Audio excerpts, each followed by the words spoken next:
10 жыл мамлекеттеги кумтөр, иштан берди, ТЭЦ, мөңгүлөр, түндүк түштүк жолундагы коррупцияга аралашкандыгын жабыш үчүн бүгүн кайра мандатка атсалып атат.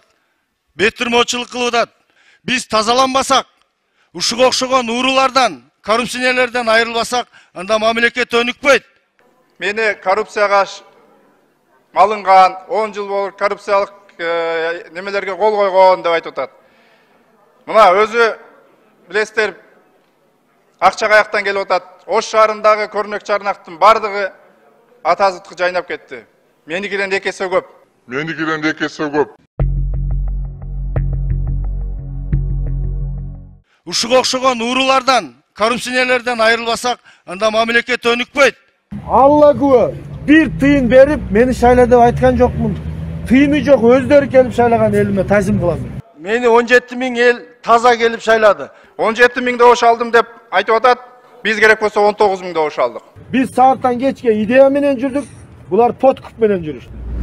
Чынында урматтуу депутаттар, мен теңелбей эле коюн дедим эле, аргасыз ушул жерге чыгып, коллегам өзүнүн саясий кызыкчылыгын Жогорку Кеңештин ыйык трибунасын пайдаланып аткан үчүн мен дагы жооп катары бир эки сөздөрдү айтып кетейин. Чынында өтө ушул биздин округда менин коллегам өтө ыплаш шайлоо өткөрдү. Бир эле мисалды айтайын, Фуркат айылында биздин штаб жетекчини өзү чалып, шайлоого 5 күн калганда.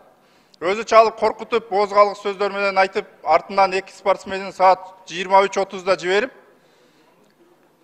ал боюнча биз ыкчам чараларды колдонуп, ошол иш азыр прокуратурада турат.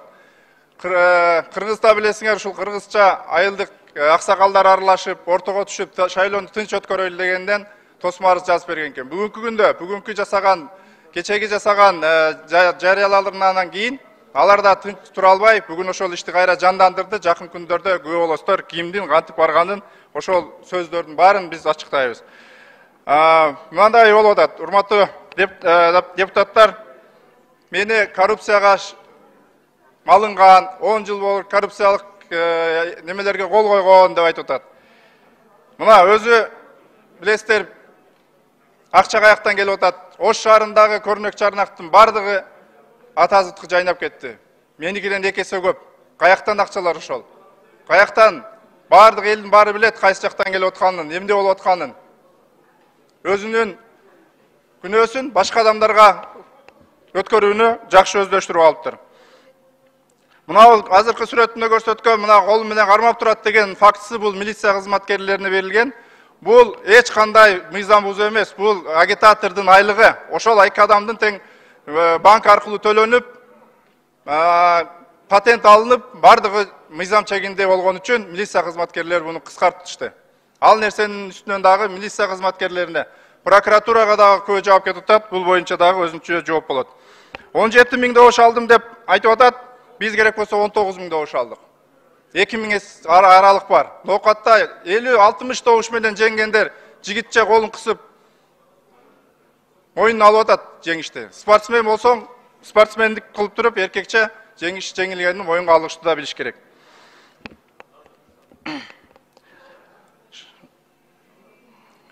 Мына азыркы айткандардын бардыгы жалган. Мен азыр бир эле фактын айттым. Мен мына Кудайдын алдында дагы айтам, мына ыйык трибунада айтам. Шайлоого, мына добушка деп эч качан акча таркаткан жокмун. Да, менин өзүмдүн командам катуу иштеди. Биздин түзгөн ишканаларда 1000ден ашык адам иштейт экен, ошолор өздөрү келип, жапатырмак ушул результатты берди. Биз бир тыйын да акча таркаткан жокпуз. Эгер акча таркатылган болгондо, биз башкача результат чыкмакпыз. Мен дагы ушул жерден айтып кетейин, урматтуу Садыр Нуркожоевич. Ыйык трибунадан кыйкырып айкыра берсе эле боло береби? Биз дагы ушул азыр айтып кеткен, бүгүнкү айтып кеткен милиция кызматкерлерине, прокуратура органдарынын фамилияларынан бери айтып кетти. Ошолор боюнча тыкыр иликтөө жүргүзүп, эгер жалган болсо, ушул калың элдин алдында мен дагы сизден калыс чечим күтөм. Биз сиздин таза шайлоо өткөрүү өнөктүгүңүздү чын колдон колдоп, эч кандай сатып алууларды эч кандай уюштурган жокпуз. Мен дагы бир жолу баса белгилейм, урматтуу менин шайлоочуларым, мен сиздерди сабырдуулукка чакырам, мен теңелбөөгө чакырам. Бардык биздин мамлекетте кайра шайлоо митингдердин кереги жок. Мен бардыгыңыздарды сабырдуулукка чакырам. Кудай кааласа, Кудайдын алдында акпыз. Кудай бизге жеңишти берди. Буюрса ошол элге ак сиздерге кызмат кылабыз. Беттирмоочулук кылып Нурбек Алимбеков өзүнүн ыплас саясат өткөргөнүнө бизге жүктөгөн аракет жасады. Бул боюнча Кудайдын алдында, элдин алдында да жооп бериш керек деп эсептейм. Себеби бүгүнкү күндө Ош шаарындагы шайлоолордо кандай кылып түндөлөрү өкүл балдары менен, балдыздары менен сумкалап акча тараткандары боюнча артынан укук коргоо органдары 4 эпизод боюнча бүгүн кылмыш ишин ачкан. Эми баягы осурган кыз осурбаган кыздын бетин аймайт болуп, бул жерге чыгып туруп 10 жыл мамлекеттеги кумтөр, Иштанберди, ТЭЦ, мөңгүлөр, түндүк түштүк жолундагы коррупцияга аралашкандыгын жабыш үчүн бүгүн кайра мандатка атсалып атат. Беттирмоочулук кылып атат. Бүгүн ооба билем, бардык жерлердеги укук органдарын сатып алган. Бирок ошол Папан курулуш, Нурзаман курулуш жана башка осолорунун 2005 жылдан бери салык декларацияга көрсөтүлбөгөндүктөр боюнча териштирип чыгыш керек. Эгер биз мындан 10 жыл, 15 жылдан бери отурган депутаттардан айрылбасак, булар ушинтип, бая вазир жакшы, хан жакшы дейт. Вазирлердин тегерегине түнү кирип, дипломат менен акчаларды таратып, бир тууган инилерин айыл өкмөт кылып туруп бүгүн шайлоолорду ыплас өткөрдү. Мына бир айдан бери мен сабыр кылып келдим. Бүгүн дагы кайра ушул иштерини бул жерде айтканга аракет жасап атат. Урматтуу президентибиз Садыр Нуркожоевич, качан гана мына Бакиев дагы, Атамбаев дагы, Жээнбеков дагы мына ушуга окшогон көпөстөрдүн айынан жарга түртүлгөн. Биз тазаланбасак, ушуга окшогон уурулардан, коррупционерлерден айрылбасак, анда мамлекет өнүкпөйт. Мен 17 000 элдин ар биринин келип берген добуш үчүн аягына чейин күрөшүм керек. А булар болсо далилдеп койгон нерсени түнү менен звонить этип токтотконго аракет жасап атат. Бул сөз үчүн мыйзамдын алдында, элдин алдында, абийдин алдында жооп бериш керек деп эсептейм. Бир нече фактылар менен кармалып, видео тасмалар менен мындай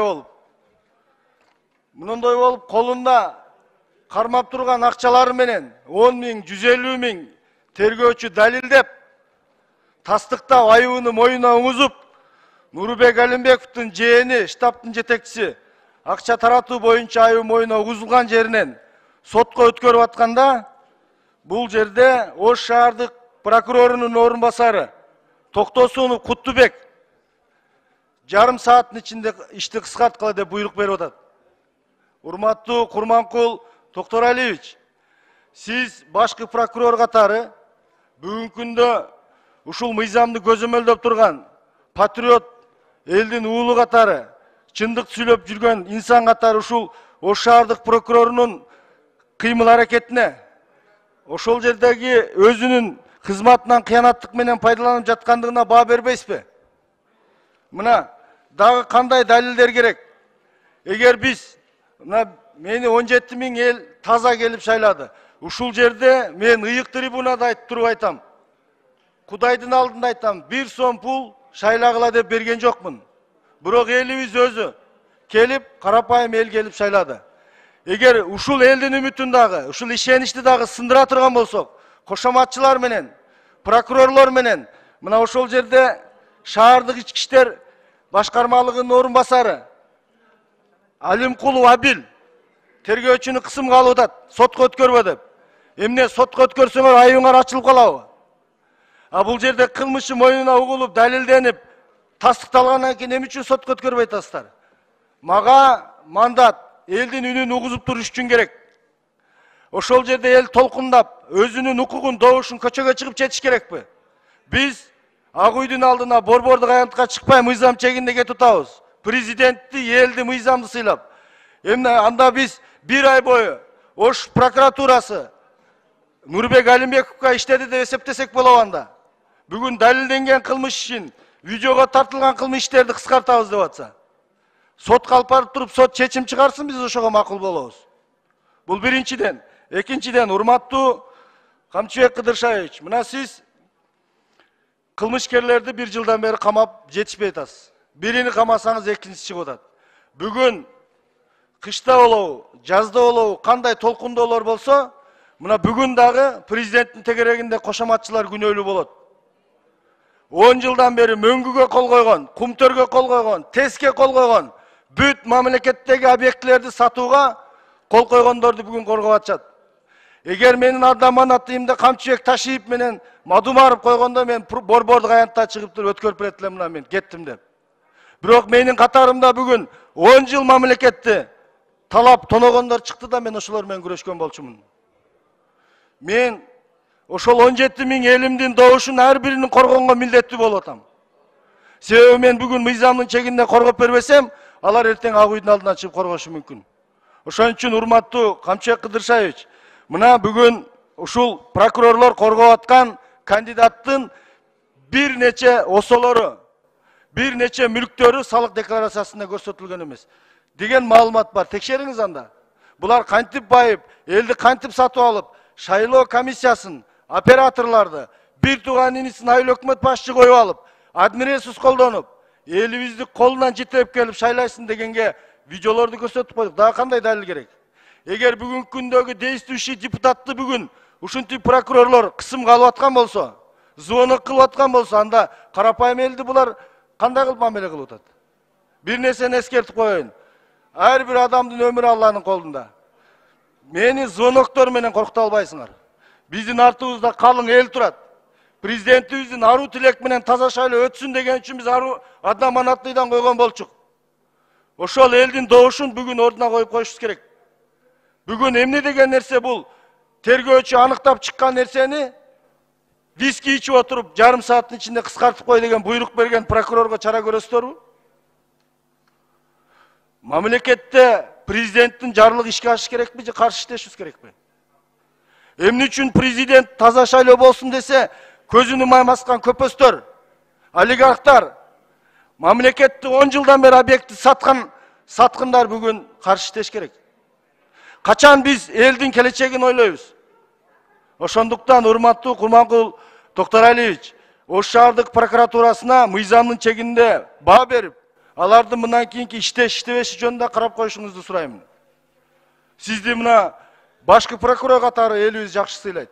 Эгер 1 сом пул албай келип шайраган 17 000 элдин үмүтүн сындырам десе, ишеничин сындырам десе, мындан кийин шайлоого эч ким келбей коет анда.